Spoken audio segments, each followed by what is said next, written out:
So Luke Skywalker leaves the farm. He faces the dark side as a Jedi, and he brings hope to the galaxy. Frodo leaves the Shire, nearly breaks under the weight of the ring, and is transformed. These popular stories move us because they follow an ancient pattern, the hero's journey. It was first made famous and named by Joseph Campbell, a mythologist, and he noticed that across all the centuries, there was this common pattern that appeared again and again and again, the hero's journey. As he said, we just read, a hero ventures forth from the world of common day into the region of the supernatural wonder. A decisive victory is won, the hero returns to bless others. So Campbell believed these weren't just stories, but this is a way of looking at a meaningful life. And he famously advised young people who were thinking about their own career to follow your bliss, if you've ever heard that before. That's his statement, follow your bliss. And what he meant was that is if you follow your bliss, it'll put you on track to the life that you're supposed to be living, that you're called to live, that's waiting for you. And when you have the courage to follow that path, amazing things will happen. So we see this pattern of the hero's journey not just in our favorite films and in mythology, but in well-crafted news stories. When I was telling Jason about this, he educated me that when he was doing a story in Ukraine, they actually used the template of the hero's journey to create the story. So it's well known for people who are telling stories. And there's 3 movements to this journey, okay? Campbell identified 3 on the hero's path. There's 12 steps, but I boiled it down into 3, which is first is the call. And this is the part where the hero has a call to adventure. Always hesitates, doesn't want to do it, meets a mentor, and then crosses into the threshold, into the unknown. And then the second phase would be the initiation. And this is where the hero faces tests, meets allies who are going to work with them, enemies, endures an ordeal, and experiences often symbolic death. And then the return comes when the hero is transformed, reborn, and brings a gift of truth or wisdom or healing to share with others.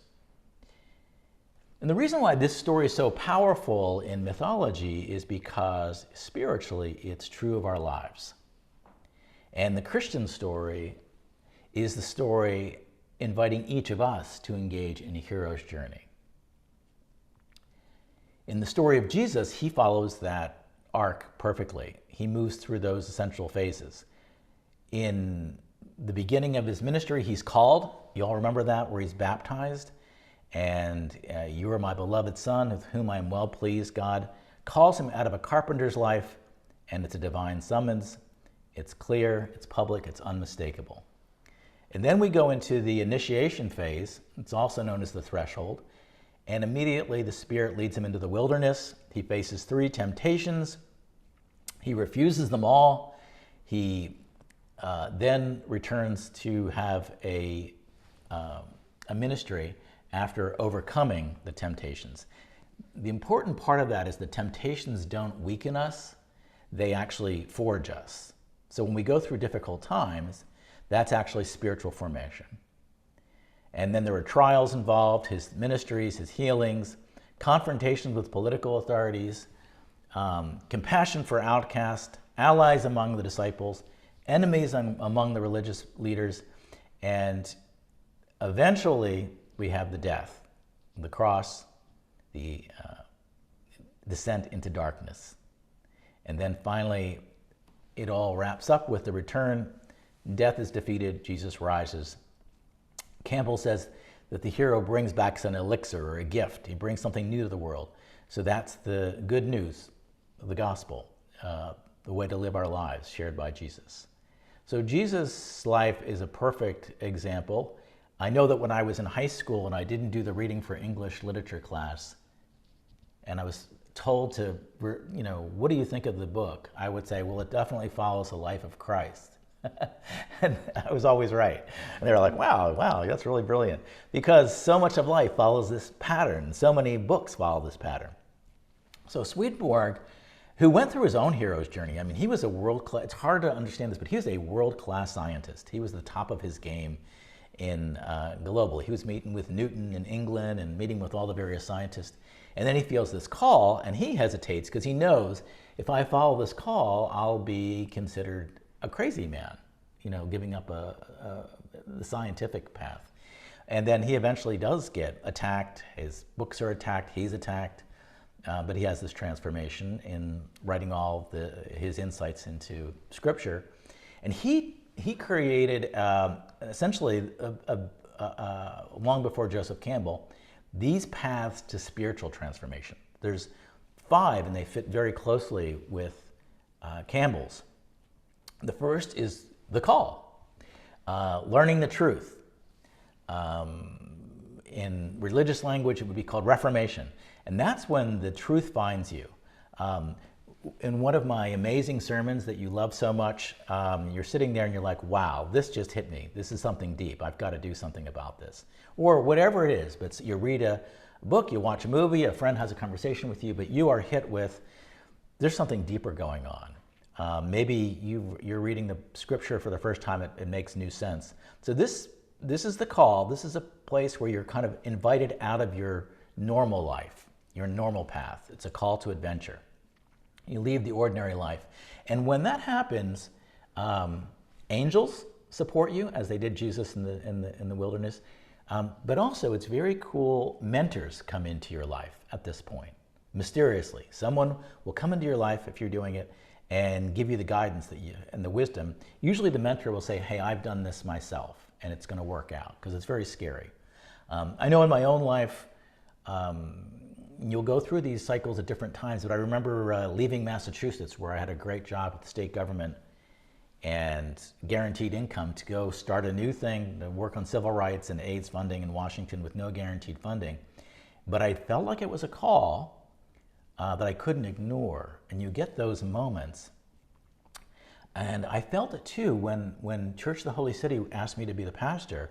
I felt the same thing. I felt, this doesn't make any sense.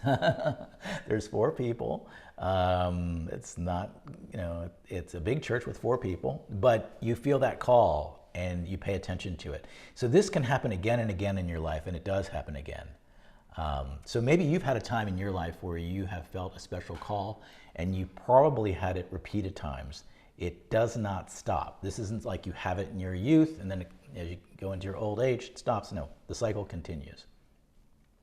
Then the next stage for Swedenborg, which he calls, temptation or spiritual combat, Campbell would call the threshold, but it's the wilderness period. And everything in your life that's false comes up to stop you. All your false desires come in, you have a battle, it's a confrontation, and you have that temptation, and the temptations are a huge battle. And the demons are whispering into your ear. Jesus in the desert, that complete battle. And so we overcome the temptations, and we move to the next stage. And Campbell talks about this is where you meet your allies and your enemies. But Swedenborg calls it the implantation of charity, or it's where love really takes root in your life for real. As you go through those temptations and you come out on the other side, love begins to grow within you as a guiding principle. And something very cool happens at this phase. You begin to act more loving spiritually and more kind and more forgiving naturally. You can feel it flowing through you. It's not so hard. In the past, you might have always wanted to hold a grudge, but at this point, you really can't hold a grudge. You're like, there's something shifting within you. And you meet allies. I'm hoping that Church of the Holy City are your allies. But you meet people who will support you in that path. You also will meet enemies at that point. There'll be challenges. But it's something new is blossoming at this level. And then the next stage is where life reorganizes. And Campbell calls it the approach to the inmost cave, meaning what he means by that is your shadow side, or the things you don't want to see in yourself. And Swedenborg talks about it as reformation. And the truth is, a lot of people will go through this whole existence on this planet and never really face themselves. Because this is really hard, because we don't like to see our shadow side. That's why it's in the shadow. We can't see it. It's behind us. So it's seeing the things about ourselves that we are not happy with, facing them, and it's generally an internal battle. We see how our old life was shaped, and we have to transform, break out of bad habits. And where you see the big shift is the way you spend your time, your money, your words, who you hang out with. It all begins to align with love. You're no longer pretending to be good. You're becoming good. And it becomes quite natural. And then finally, the last stage is union with God. Campbell calls it return with the elixir, but it's when you are really feeling completely connected with God. You are an instrument of God's peace. You can feel God working through you. And that is conjunction with the Lord. And at this point, you have the wisdom to bring back into the world based on what you've learned. And then you can be also a mentor to people who are still just starting that path and they're in the wilderness, they're lost. So this is a good time to reflect on where you are on the journey now. Again, the journey is not linear. Swedenborg points out that it's a spiral. At the old church, we had a spiral staircase. I always thought the architects put that in for a purpose. And when I walked in the Swedenborg house, I was struck by the staircase that goes 4 floors up as a spiral. That's a good analogy for life. We go through the same views, we see the same things, but at a different level. And so right now you are at one of these phases. You're either, maybe you're just accepting a call right now. Something's tugging at you, won't leave you alone. So maybe you're at the point where you're being invited to something new that you know is a calling. But you might also feel at this point that you're in the wilderness and something in you really needs to die for something greater to live. That's a very tough period. That's often called the dark night of the soul. And maybe you're at the point of the return, that you've now gone through life and these experiences, and you have gifts. And so your job now is to find people to share your wisdom with from the wounds that you've earned. So the journey doesn't end. As I mentioned earlier, it's just different calls at different stages of life. If we're growing spiritually, it happens until we transition out of this life. So it keeps happening again and again and again. I was always struck by the church I grew up in, where people thought you were born again, once, and that was it. And they would talk about what happened at 18. But the spiritual life is constant. It's always a challenge. We're born again and again and again. We're never saved, so to speak, and that's done. Life is constantly bringing us challenges that we can grow more spiritually. And this is really the adventure of our life. So this coming full circle, or coming in the spiral, I've noticed it in my own life recently.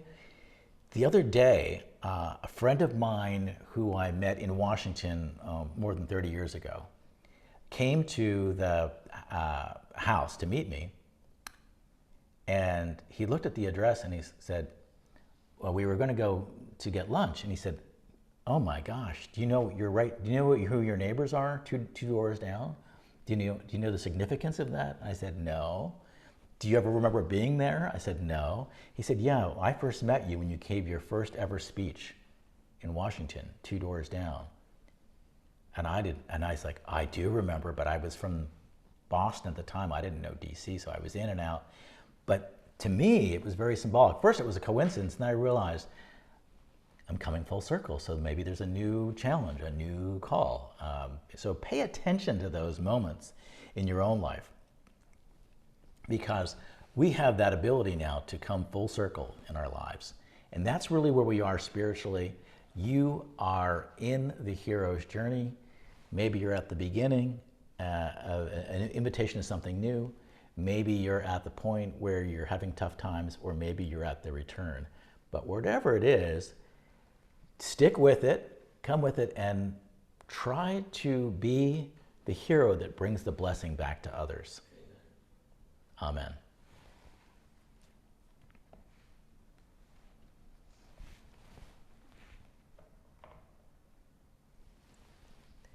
Any questions, comments, thoughts about the hero's journey? It does fit quite nicely with the other teachings. Thank you for the applause, Ellie, with your emoji hands. Any questions or comments? Yeah, do you mind just taking this?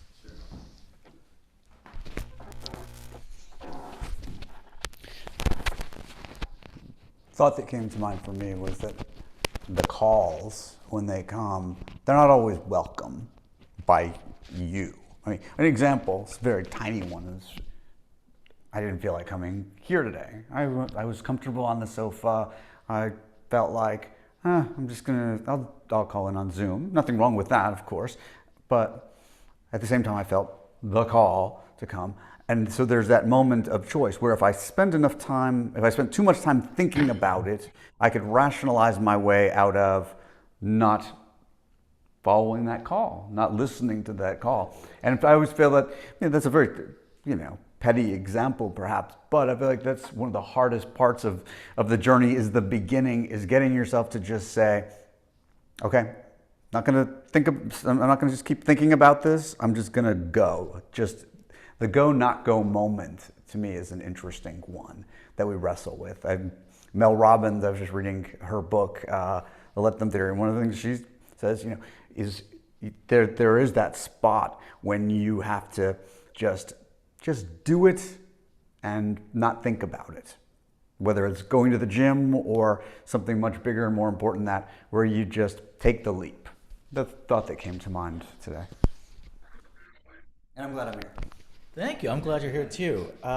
Absolutely. So you just described it perfectly. The call, I would say almost uniformly, we do not want to be on the call. Like, we do not want to accept the call because it's calling us out of comfort. We get very comfortable in our lives. And we work very hard to be comfortable. So we don't want to leave that.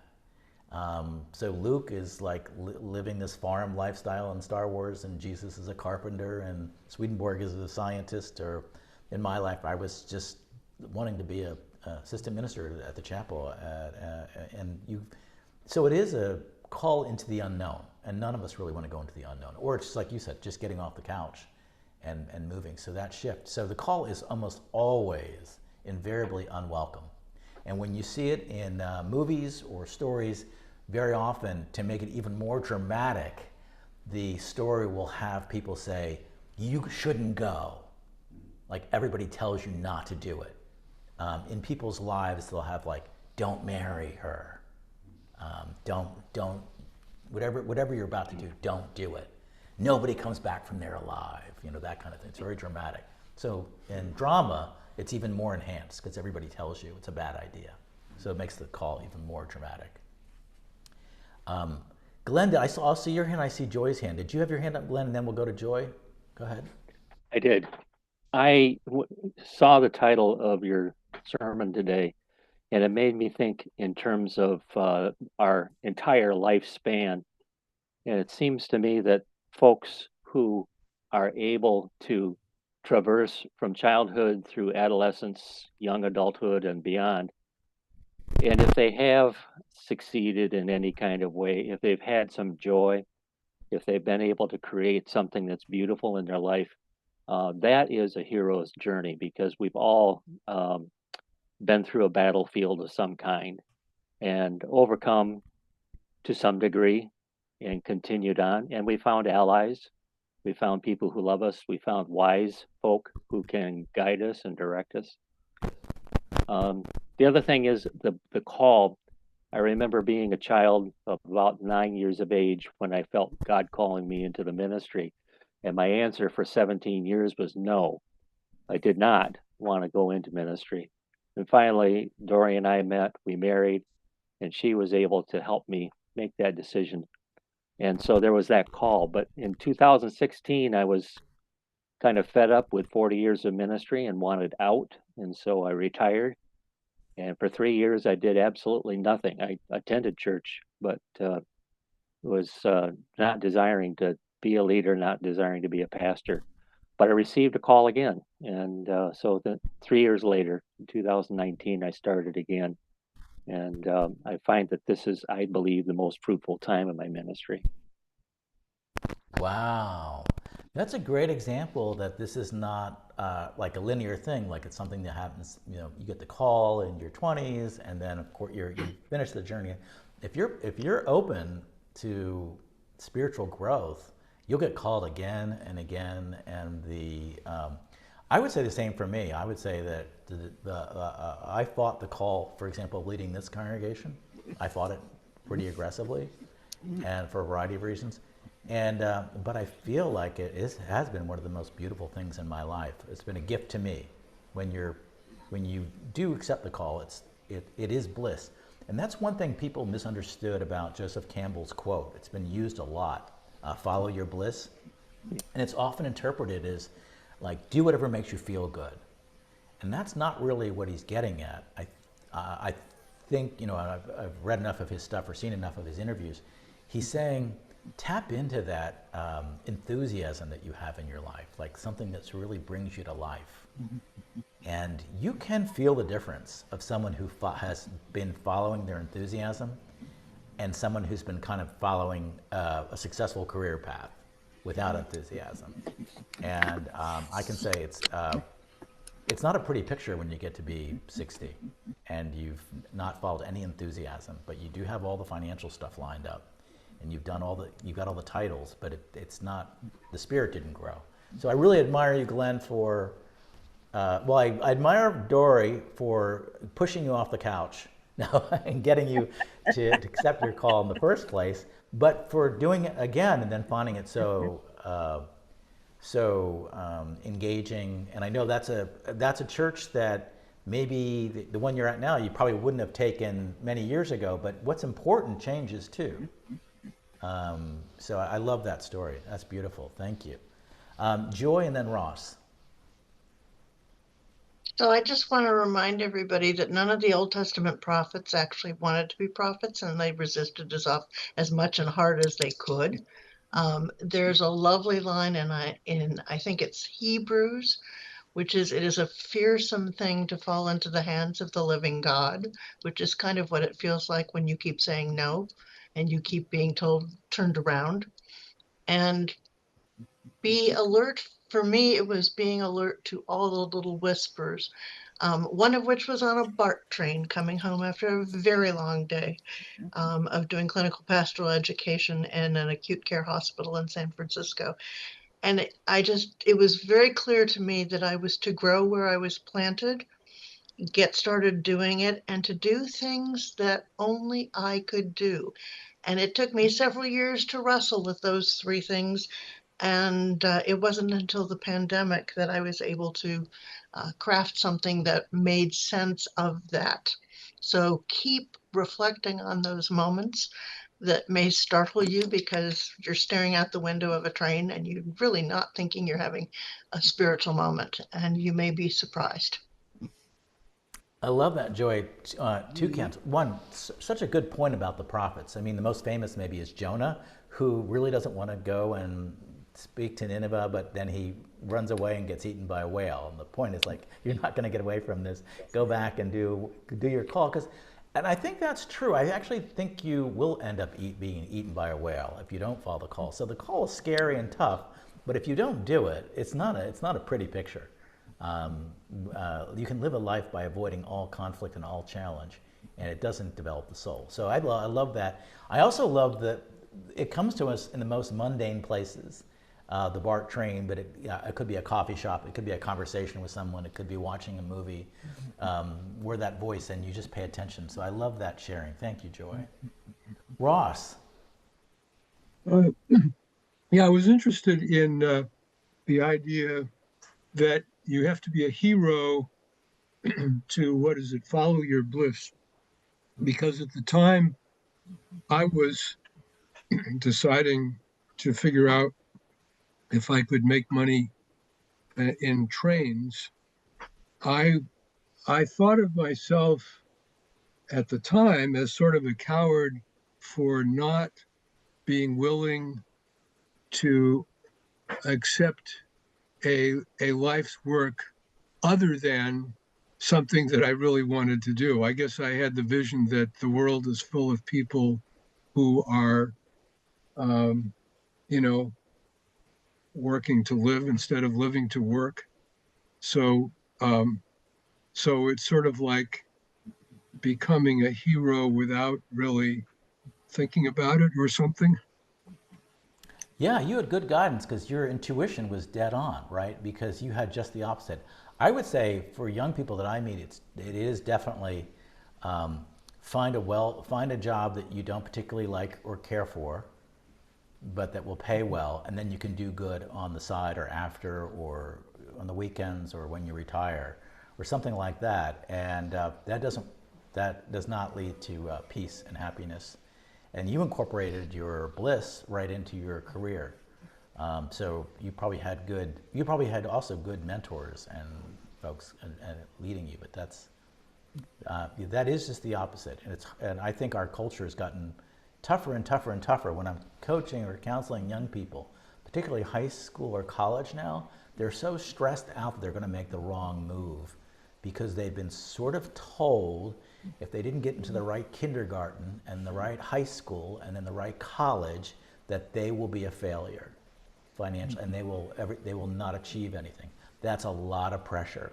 Also because oftentimes they don't have spirituality, it's all on them. So we wonder why the anxiety rate is skyrocketing among young people. It's because it's on you, and you've got to figure out in a world that 10 years ago we promised every kid who studied computer programming would have a job for life, is now being told that that's gone. So it's constantly changing. So it's even more important to develop your spiritual antenna, as you had, Ross. Chris? Well, I just have to say that, be honest with you, first of all, there's a book called The Heroine's Journey, uh, and it was published in, I think, maybe 2020 by someone whose last name is Murdoch. But it's kind of interesting because a little more interior than, go out and fight the dragon kind of thing. But it's not a bad book. But I have to tell you, we were at a convention in New York many years ago, and the nominating committee came to me and they said, "We want you to run for president of the church." And I'd been the vice president for quite a while, and I said, "No, I can't do that. I'm a lay person. And they said, "No, we want you to, there's nothing constitutionally that says no." And I thought, God. I mean, I was retired by then from teaching, and I figured I had hit this like apex thing, and I was just very comfortable. And they kept after me, and I said, "Give me a couple of months." Well, I came home and I thought about it, I prayed about it. I talked to Dorothea Harvey and George Dole, who were like, these gurus of the world, and they both thought that was a great idea. And I went to a dedication for SHS out at the Pacific School of Religion, and I met a lady named Ann Graber, who is like this scholar of stuff. And she said, "Oh, you should do this, Chris, And I came home, and my brother-in-law, bless his heart, Glenn, thank you very much, said, "You are perfectly prepared, just like Paul. You're ready to be this." And finally, I called the nominating committee and I said, "Okay, fine." And then I spent 6 of the most marvelous years of my work life serving as president. The only little buzz in the whole thing was you, Rich, who kept saying, "You got your elevator speech ready?" And so for 6 years I was working on that, and I just realized the other day that, yeah, now I have it. You know? But in You did. reality, it was just really the most wonderful period of time, all those teaching things, all this stuff. But it's kind of like that spiral. I mean, like I've forgotten Bob Kervin's daughter published all of his remaining thoughts. It's the overview thing. And he kept talking about, there's a bicycle and you're pedaling and it's going around in circles and the wheels are going around in circles. Everything is spiral, everything comes back and over and over and over, but you're proceeding all the time. And so I thought, okay, fine. And actually, so that's my story. My story is that I thought I was done and I wasn't, because there was a And whole you, other and facet you, and you. What I love about your story, Chris, is that it's truly had never classic. finished. I mean, you had the call, you fought it, you did it, and both you and Glenn said something really interesting, and I would say too that when you've done it, it's just so powerful. Like it's so joyful, even though it was so painful. You have a, Quick. Yeah, go ahead. Well, this might be a subject for another sermon, and that is, did Swedenborg's life follow the model of a hero's journey? Yeah, I tried to allude to that a little bit, but I didn't want to get too much into it based on Right, time. but But it for does, sure, he did. So he is raised by a Lutheran bishop. He's not really interested in religion. He becomes one of those polymaths, and he is considered one of the top 10 most intelligent people, according to Stanford, in history. So he's dealing with Isaac Newton. He's creating lenses. He's studying everything, and he's on the scientific route, and very, as he writes in his journals and stuff, like very concerned about his self-image. And he's also an advisor to the King of Sweden. And then he has this religious experience where it says you're going to be given these spiritual insights, and he fights it for the reason that it would be so embarrassing, and people will call him crazy. So he fights it. He is called crazy. His books are banned by the Lutheran Church. The king royal family has to intercede on his behalf. So yeah, he goes through that so he lived that whole cycle. Absolutely. David. Yeah, I was really interested in your message of the staircase, the spiral, reminds me of Moses when he was at the foot of Mount Sinai. Then you mentioned the dark night of the soul. That's how he was. As you slowly climb the mountain, he saw the burning bush, and he gains greater insight. And but then, as far as like not wanting to preach, when the Lord asks him to go to the Egyptians, he said, "Wait a minute, why are you asking me?" He says, "I'm nobody." He said, "Please don't send me, send somebody else." So he puts his trust in the Lord by faith, and everything works out. There's a divine plan for us, and I have great faith in that. But I really enjoyed your message. Thank you, David. Moses is a great example because he even goes further. He says, I stutter. I can't speak well. And he says, I'm going to give you I'm going to give you someone who will speak on your behalf. Your brother will speak on your behalf. And don't worry, like all of your concerns I'm going to deal with.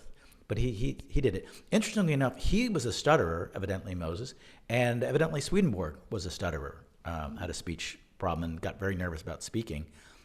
So might explain why he wrote so much. Malcolm.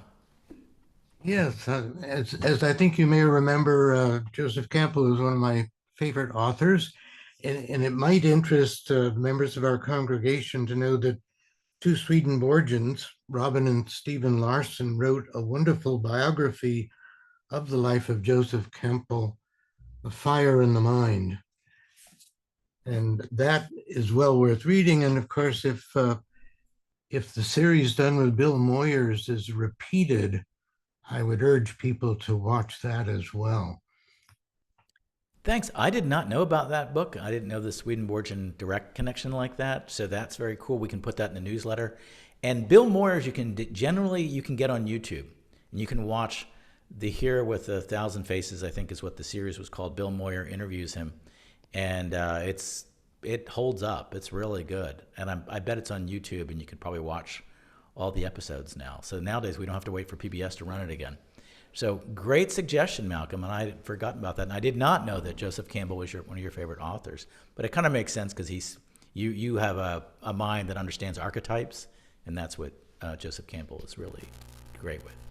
So with that, we're going to wrap up our discussion time on this topic. So thank you for your comments, insights, and I love to see the pattern of people sharing a call story and sharing the bliss that came with the call. That was beautiful.